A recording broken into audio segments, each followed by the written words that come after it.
하나님의 귀하신 은혜가 또 이 안식일 이 성전에 모인 여러분 모두에게 함께하기를 간절히 바랍니다.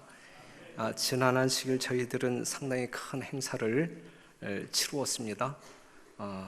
그 대총회 회장님 위시하여 지회에서 한 100여 명의 손님들이 오셨고, 근데 그분들이 돌아가시면서 많은 분들이 이야기하시기를 이로 한 교회 처음 봤다. 많은 교회가 이 교회에 와서 배울 게 참 많다. 그래서 견학팀을 꾸려서 오도록 해야 되겠다. 이게 제가 몇 프로 덧붙인 것 같아요. 전혀 덧붙이지 아니하고 그냥 들은 말씀 그대로 전달해 드리는 것입니다. 여러분들의 아주 그 밝은 어떤 그 사랑의 모습이 그들에게 큰 감동을 주었고, 또한 아주 질서 있게 모든 일들을 치루어 주심에 대하여 크게 그들이 감사했고, 무엇보다도 식당에서 이렇게 배설한 대접한 그 음식이 아주 탁월했다라고 하는 평가였습니다. 너무너무 감사하고 수고하신 여러분 모두에게 하나님의 축복이 함께하기를 간절히 바랍니다. 오늘 이 시간에는 자비의 한계선이라고 하는 제목을 가지고 말씀을 통해서 묵상해 보고자 합니다. 우리가 마르고 닳도록 하는 이야기, 하나님은 어떠한 분이시다. 오늘 우리 차동원 장로님도 요한 1서를 암기한 이유는 하나님의 사랑을 알고 싶어서. 하나님은 사랑이시다. 구약의 하나님과 신약의 하나님은 동일하신 분이시다. 그러므로 구약과 신약에서 나타내고 있는 하나님의 사랑은 결코 다르지 아니하고 똑같다. 요한복음 15장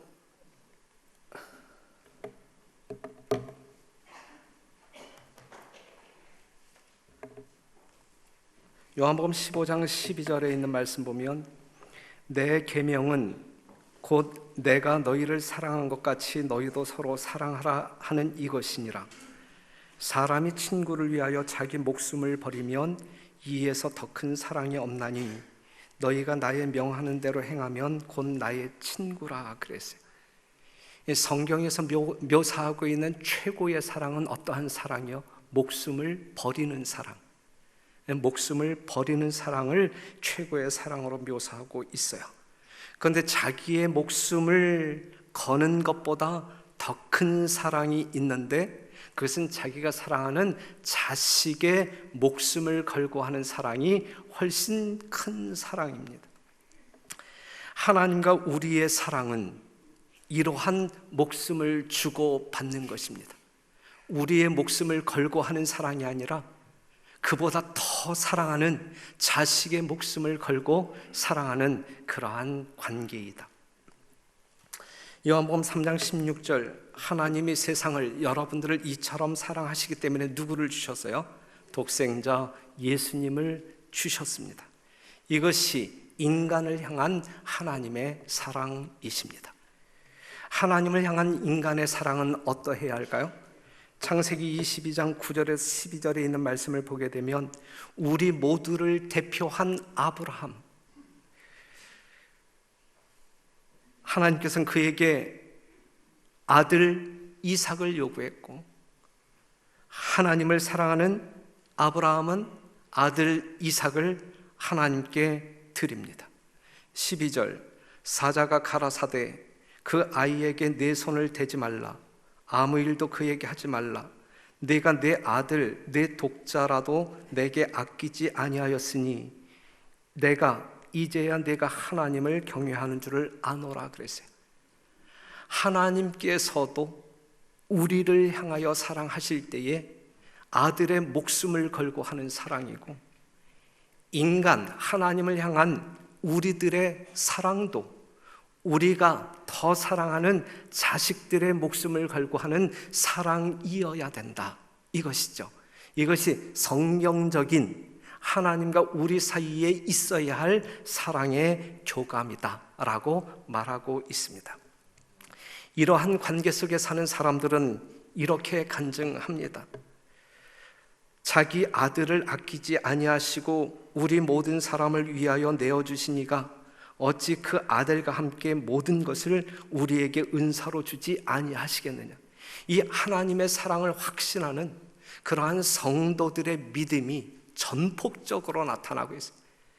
아들 예수까지 우리에게 주심으로 우리를 사랑하셨는데 우리가 그 앞에서 불안해하거나 떨거나 할 이유가 무엇이 있겠느냐. 그 이상의 것을 하나님께서 다 주시지 않겠느냐라고 하는 믿음이거든요. 이러한 믿음을 소유한 성도들의 심령은 어떠한 심령일까? 이루 말할 수 없는 하늘의 심령을, 평안을 가지고 있을 거라 확신합니다. 이러한 사람들은 이렇게 이야기합니다. 38절에 내가 확신하노니 사망이나 생명이나 천사들이나 권세자들이나 현재 일이나 장래 일이나 능력이나 높음이나 깊음이나 다른 아무 피조물이라도 우리 주 그리스도 예수 안에 있는 하나님의 사랑에서 끊을 수 없으리라 그랬어요. 이러한 사랑, 우리에게 표현되어지는 이러한 사랑이 있다고 하면 우리는 이미 하늘에 있는 천국 백성들이라 자부해도 문제가 없을 듯 합니다. 이러한 하나님을 향한 사랑이 여러분과 저의 믿음 가운데 있게 되기를 간절히 바랍니다.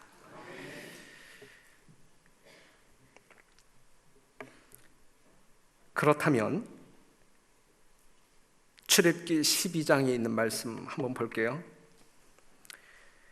밤중에 여호와께서 애굽 땅에서 모든 처음 난 것 곧 위에 앉은 바로의 장자로부터 옥에 갇힌 사람의 장자까지와 생축에 처음 난 것을 다 치심해 그 밤에 바로와 그 모든 신하와 모든 애굽 사람이 일어나고 애굽에 큰 호곡이 있었으니 이는 그 나라에 사망치 아니한 집이 하나도 없었음이더라. 그랬어요.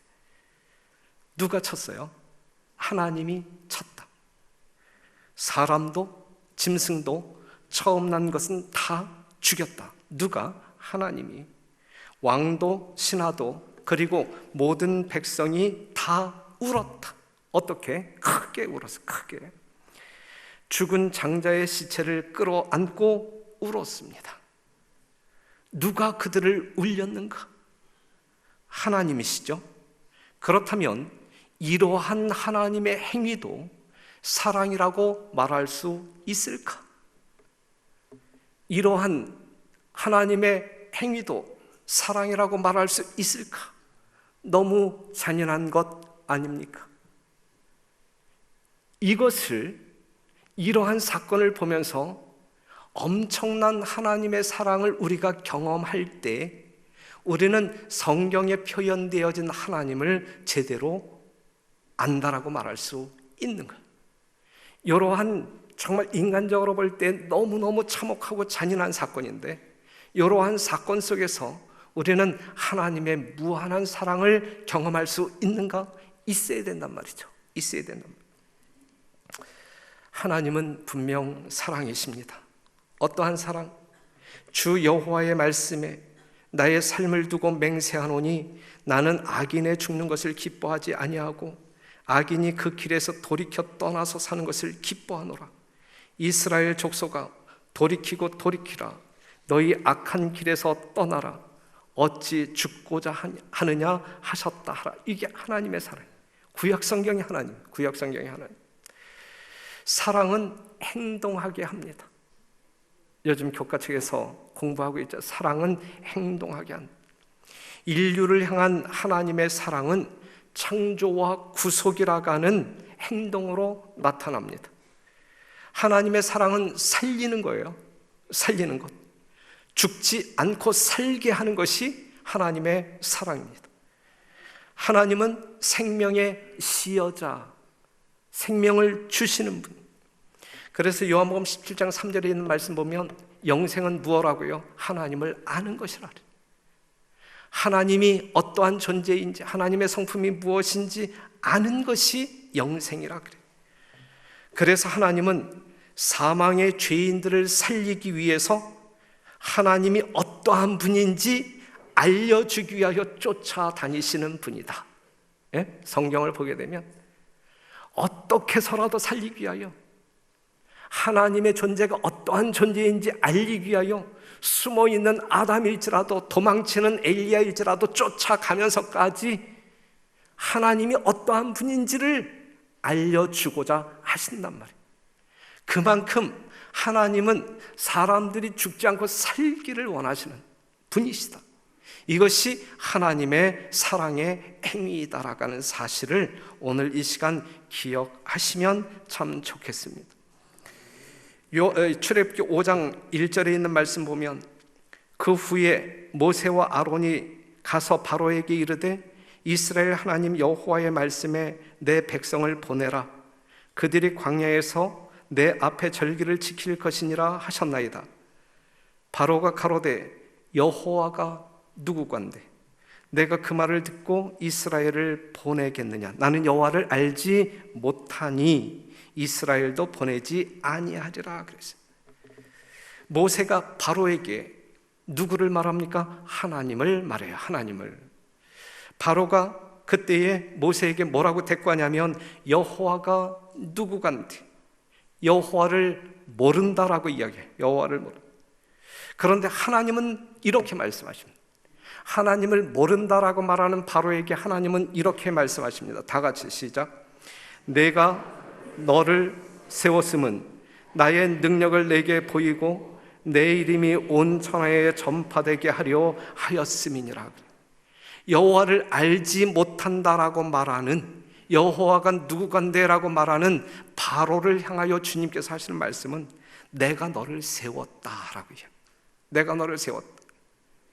하나님께서 바로를 안다는 이야기에 모른다니, 바로는 하나님을 모른다라고 말하고 있지만 하나님은 바로를 안다라고 이야기할 뿐만 아니라 그가 태어남부터 지금까지의 모든 삶을 하나님께서 주장하고 있다라고 이야기하고 있어요. 하나님은 바로를 아십니다. 하나님은 그를 왕으로 세우셨고 하나님의 능력으로 함께 하셨습니다. 하나님의 이름을 온 천하에 전파하기 위하여, 바로를 통하여 하나님의 이름을 온 천하에 전파하기 위하여 하나님은 그렇게 역사하셨습니다. 그것은 온 인류를 살리는 것이기 때문에 그렇습니다.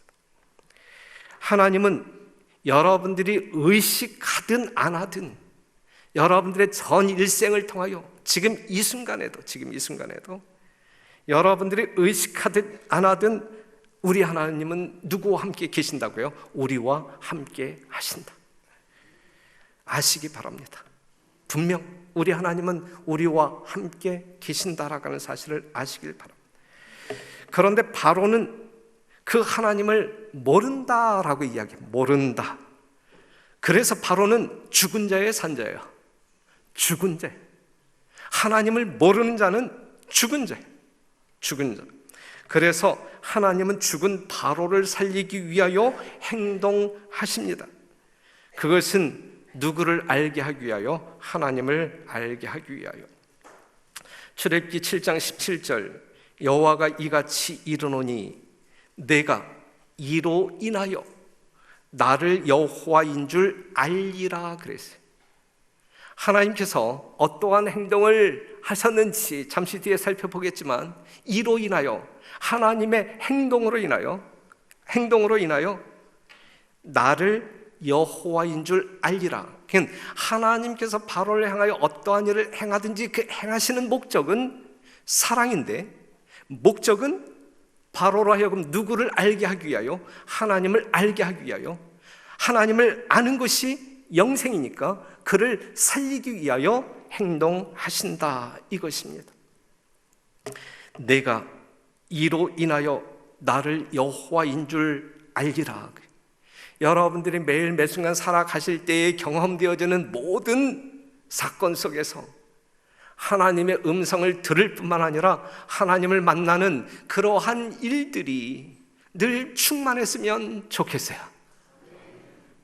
그리하여 우리 하나님이 나에게 어떠한 분인지 분명히 알고 하나님을 참되게 경배하는 여러분들이 되었으면 참 좋겠습니다. 이로 인하여 그랬는데 여러분들이 아시는 대로 이것은 애굽 땅에 내린 10개의 재앙을 이야기하고 있는 것입니다. 물이 피가 되는 재앙, 개구리가 올라오는 재앙, 티끌이 이가 되고 파리가 가득하고 가축이 죽고 악성 종기가 생기고 우박이 내리고 메뚜기가 땅을 덮고 흑암이 땅을 덮는 이러한 10재앙을 통하여 한 말씀을 참고하면 각 재앙이 내리기 전에 모세는 그 재앙의 성질과 결과를 바로에게 설명해 주어서 그로 하여금 그 재앙에서 구원받을 수 있는 길을 선택하도록 했다. 그래요. 이 재앙이 바로를 죽이기 위한 재앙이에요? 애굽을 멸하기 위한 재앙이에요? 아니면 바로를 살리고 애굽을 살리기 위한 재앙이에요? 재앙이지만 살리기 위한 재앙. 그렇기 때문에 재앙이라는 단어를 사용하고 있지만 이것은 하나님의 말할 수 없는 사랑이다. 하나님의 말할 수 없는 사랑이다. 재앙 하나하나가 거절당할 때마다 한층 더 혹심한 재앙이 따르게 되어서 마침내 왕의 교만한 마음은 낮아져서 하늘과 땅을 지으신 그분을 참되시고 살아계신 하나님으로 인정하게 될 것이다. 그랬어요. 여기서 여러분 생각해 보세요. 물이 피가 되는 재앙, 처음 재앙을 바로와 애굽 사람들이 경험하는 순간, 야, 하나님이 이러한 분이네, 여호와가 이러한 분이네, 죽이시는 하나님이 아니라 우리를 살리시기 위하여 우리에게 이러한 사랑을 베푸시는 하나님이시네, 이러한 사실을 깨달았다고 하면, 그리하여 그 하나님을 선택했다고 하면, 하나님께서 베푸시는 그 구원을 선택했다고 하면 둘째 재앙이 그들에게 임했을까요? 임하지 않았을까요? 임하지 않았다. 그런데 그렇게 말씀하셨음에도 불구하고 그들이 알아듣지 못하니까는 더 간절한 마음으로 더 세게 말씀하시기 위하여 둘째 재앙. 그래도 듣지 못하니까 더 큰 목소리로 눈물을 섞어가며 더 크게 외쳐 셋째 재앙, 넷째 재앙, 다섯째 재앙, 여섯째 재앙을 내리는 것이란 말이죠. 여기에 하나님의 사랑을 느낄 수 없단 말입니까? 사랑하는 성도 여러분, 이건 하나님의 사랑이에요. 말할 수 없는 하나님의 사랑이에요. 여러분들이 이 세상에서 어떤 어려움을 당할 때에 왜 나에게 이러한 일이 있어야 돼?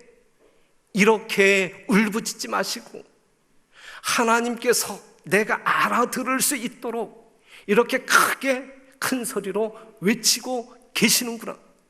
그리고 그 하나님의 음성 따라 하나님을 온전히 쳐다보는 여러분과 제가 되기를 간절히 바랍니다. 이러한 호소와 경고도 효력이 없었다 그랬어요. 바로의 마음과 처음 재앙을 경험하면서 그가 하나님을 깨달았다고 하게 되면, 그리고 회개했다고 하면 둘째, 셋째 재앙이 없었을 터인데 말이에요. 그런데 출애굽기 8장 15절 보니까 그러나 바로가 숨을 통할 수 있음을 볼 때에 숨을 통할 수 있음을 볼 때에 그 마음을 완강케 하여 그랬어요. 조금만 빠져나갈 구멍만 있으면 냅다 도망치는 게 이 땅에 살고 있는 죄인들의 모습, 습성 아닙니까? 숨통만 트이면, 숨통이 조이는 것처럼 느껴질 때는 하루에도 몇 번씩 무릎을 꿇지만 뭔가 통한다 싶으면 기도도 안 하고 하루를 보내고 일주일을 보내는 경우들이 종종 있잖아요. 내가 이번에는 모든 재앙을 내 마음과 내 신하와 내 백성에게 내려 너로 온 천하에 나와 같은 자가 없음을 알게 하리라 그랬어요. 재앙은 더 세어지고 확대됩니다. 하나님의 목소리가 더 커진다는 이야기, 살리고 싶은 하나님의 마음이, 이것을 사랑이라 표현하지 아니하면 무엇이라 표현하겠습니까? 엄청난 사랑. 하나님은 이런, 구약 성경의 하나님은 이러한 하나님, 에덴 동산에 아담을 쫓아내시는데 이 쫓아내는 하나님의 행위가 사랑인가? 아니면 정말 저주인가? 에덴 동산 안에 죄인으로서 생명과를 먹고 영원히 사는 것이 사람에게 축복일까? 저주일까? 그것을 금하기 위하여 에덴 동산에서 그들을 쫓아냈다고 하면 이것이 사랑일까? 저주일까? 분명 사랑이란 말씀이죠. 구약의 하나님, 십자가의 하나님, 동일한. 왕의 마음을 강팍하게 하는 초자연적인 능력이 행사되었던 것은 아니다. 하나님께서는 바로에게 당신의 능력에 대한 아주 분명하고 놀라운 증거를 주셨다. 그러나 왕은 완고하게 그 빛을 거절하고 그에게 유의하지 않았다. 그가 거절한 무한한 능력이 나타날 때마다 그의 반역은 더욱 굳어지고 결정적이 되었다. 그가 맨 처음 표적을 거절할 때에 심은 반역의 씨들은 결실을 거두었다. 사랑하는 성도 여러분, 성령의 음성을 거절하고 또 거절하고 거절해치면 결국은 화인 맞은 양심이 되는 거예요. 그 다음에 아무리 강력한 뇌성 병력이 그러한 어떤 그 큰 소리로 하나님의 말씀을 외쳐댄다 할지라도 눈 하나 깜짝거리지 않는 것이 우리의 악습으로 말미암아 굳어진 무딘 양심을 소유했기 때문이란 말이죠.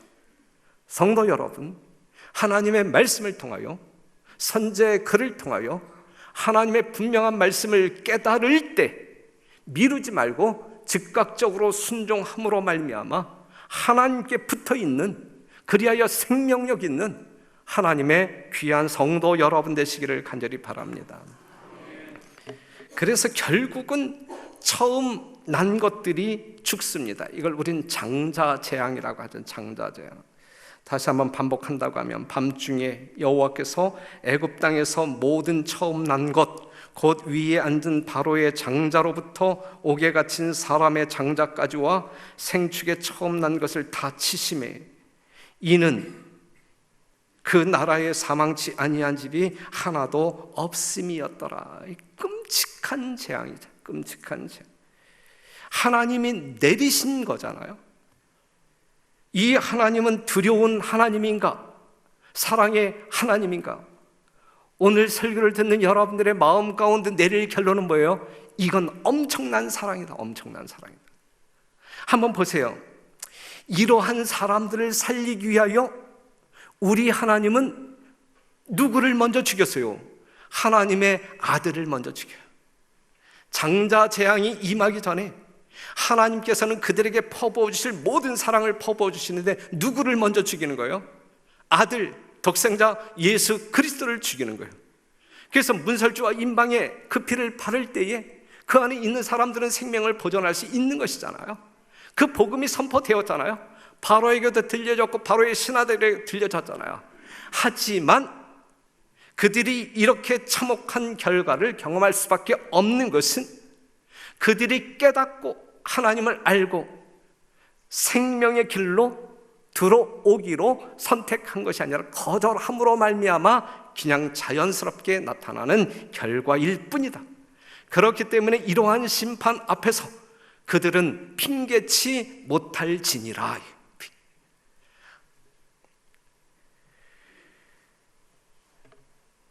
하나님께서는 그분의 종들을 통하여 사람들에게 말씀하시며 주의와 경고를 주시고 죄를 견책하신다. 말로 하신단 말이에요. 말로.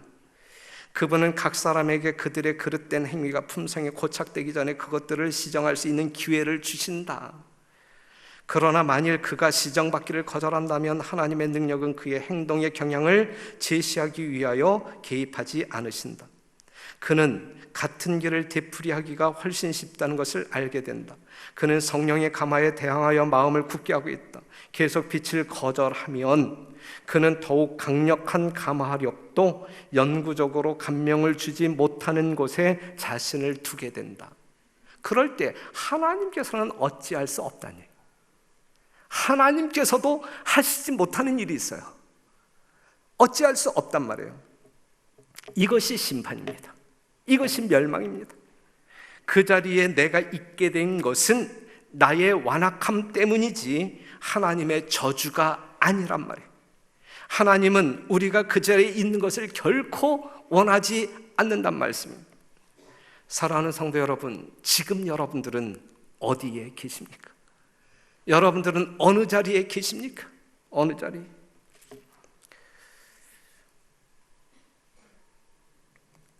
여러 번 반복된 호소와 충고와 경고가 이스라엘을 회개시키는 데 실패했으므로 이제 하나님께서 그들에게 형벌을 통해서 말씀하실 수밖에 없는 때가 이르렀다 그랬어요. 이 말씀을 본다고 하면 형벌이라고 하는 것은 하나님의 또 다른 사랑의 표현이에요. 그것도 아주 강한 하나님의 사랑의 표현이에요.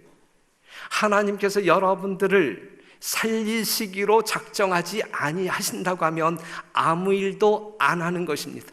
이게 가장 두려운 저주예요.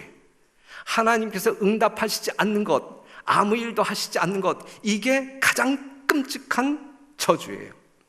하지만 우리에게 형벌을 주신다고 하면 이건 하나님께서 정말 마지막 하나님의 간절한 사랑의 호소임을 깨닫고 우리가 하나님께로 돌아가는 회심의 역사가 있어야 할 것입니다. 그러나 배도한 이스라엘은 여전히 하나님 앞에서 저희의 마음을 낮추기를 거절하고 이 무서운 형벌이 그들에게 이르러 온다고 말한 엘리야를 대적하여 불평하기를 계속하였다.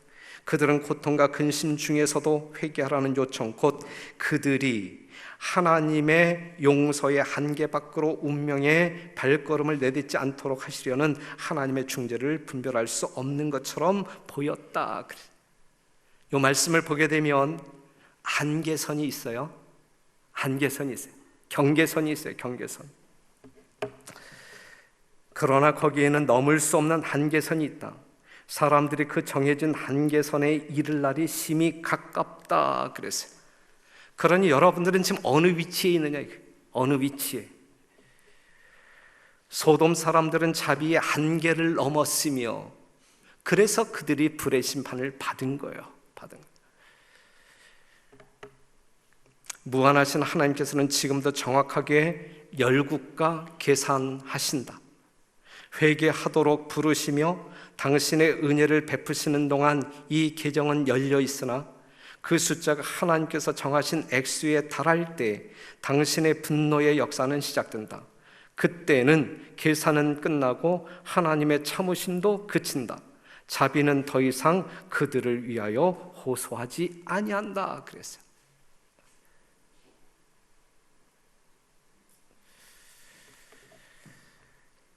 그래서 호세아 8장 12절 보게 되면 내가 저를 위하여, 여러분들을 위하여 내 율법을 만 가지로 기록하였으나 저희가 관계없는 것으로 여기도다 그랬어요.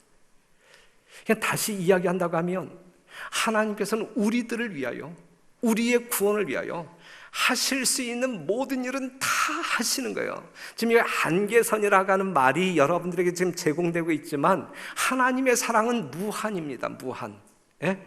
하나님의 사랑은 무한인데 그 무한한 사랑의 하나님을 우리가 등지고 도망칠 때에 돌아올 수 없는 그 한계선을 넘어가 버리는 것이 문제이지, 하나님의 사랑이 부족하여 우리가 멸망받을 사람은 한 사람도 없는 거예요. 한 사람도. 동의하십니까? 여러분들이 알고 있는 하나님이 그러한 하나님이심을 분명히 믿으십니까? 분명히. 여호와께서는 징벌하시기를 원치 않으심이 여기에 생생하게 나타나 있다. 우리가 애굽에 내린 열 재앙을 통해서도 우리 하나님은 이 재앙을 즐기시는 분이 아니죠.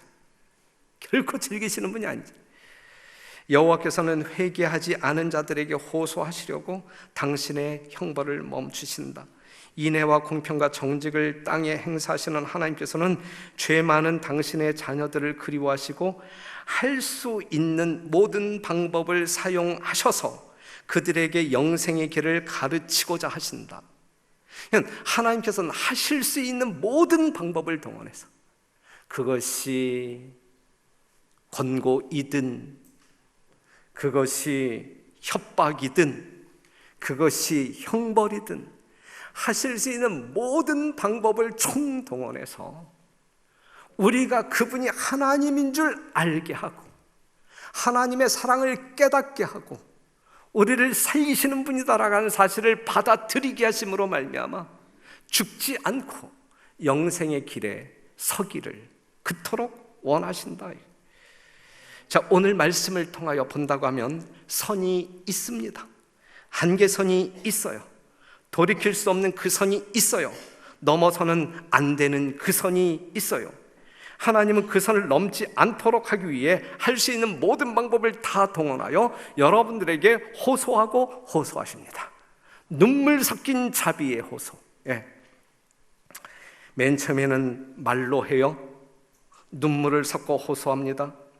안 들어요. 매를 댑니다. 안 들어요. 협박도 합니다. 안 들어요. 형벌을 가하기도 합니다. 하실 수 있는 방법을 다 사용했음에도 불구하고 돌아오지 않는다면 하나님 이제는 방법이 없는 거예요. 하나님께서도 방법이 없는 거예요. 그냥 죽도록 버려두시는 그 일 말고는 방법이 없는 거예요. 그럴 수밖에 없기 때문에. 그러니 사랑하는 성도 여러분, 내 백성이 지식이 없어서 망하는 거예요. 이러한 하나님을 모르기 때문에 망하는 거예요. 이러한 하나님을 오해하기 때문에 망하는 거예요. 사랑인데 저주라고 오해하기 때문에 그 하나님께 나아가지 못함으로 말미암아 생명을 잃어버리는 거예요. 어떠한 일을 닥치든지 하나님께서 나에게 말씀하고 있다라는 사실을 기억하시고 그 말씀이 무슨 말씀인지 분명하게 분별하시고 해석하심으로 말미암아 여러분들 앞에 서 계신 하나님이 어떠한 분이 똑똑히 알게 되시기를 바라고 그 사랑이 얼마만큼 진한 것인지 끔찍한 것인지 철저하게 통감하게 되시기를 바라고 그리하여 그 하나님과 더불어 영원한 삶을 영원한 행복을 경험하시는 여러분과 제가 되기를 간절히 바라면서 말씀을 마치겠습니다.